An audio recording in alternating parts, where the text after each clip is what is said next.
ഞാൻ വിജയനോട് പറഞ്ഞു, എടോ ചെറിയ കാര്യം ഞാൻ നിന്നോട് ചോദിക്കാം.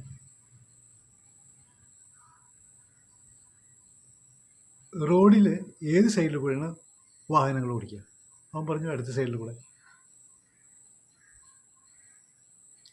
നമ്മൾ നടക്കേണ്ടതാ? അവൻ ആലോചിച്ചിട്ട് പറഞ്ഞു, അടുത്ത സൈഡിൽ കൂടെ. അപ്പം ഞങ്ങൾ ഒരു വാഹനത്തിൽ പോയിരുന്നു. അവന് കുറ്റം പറയാൻ പറ്റില്ല. റോഡിൽ കാണുന്ന അല്ലെങ്കിൽ കാൽനടക്കാർ മുഴുവൻ പോണത്, ഒരു 90% പോണത് ഇടത് വശം കൂടെയാണ്. അത് കണ്ടിട്ടാണ് അവൻ്റെ അഭിപ്രായം പറഞ്ഞത്. അങ്ങനെ ഞാൻ പറഞ്ഞു, ഇപ്പോൾ ഇടത് വശം കൂടെയാണ് വിജയൻ നടന്നു പോകണമെന്ന് സങ്കല്പിക്കുക.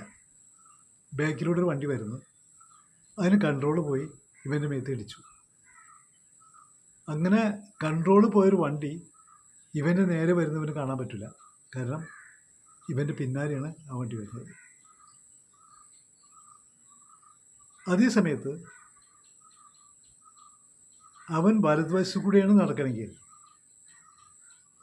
അവൻ്റെ മുമ്പിലൂടെ വരുന്ന വാഹനം അവന് കാണാൻ പറ്റും.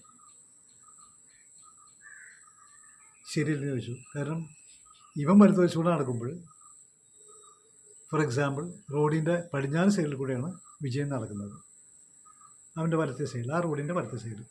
അതേ സമയത്ത് ഓപ്പോസിറ്റിൽ നിന്ന് വരുന്നൊരു വണ്ടി,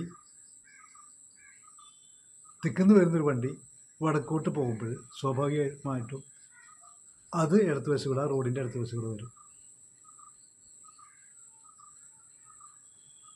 അപ്പോൾ സ്വാഭാവികമായിട്ടും ഇവൻ്റെ മുമ്പിലൂടെ വരുന്ന ആ വാഹനം കണ്ട് ഇവന് മാറാൻ പറ്റും.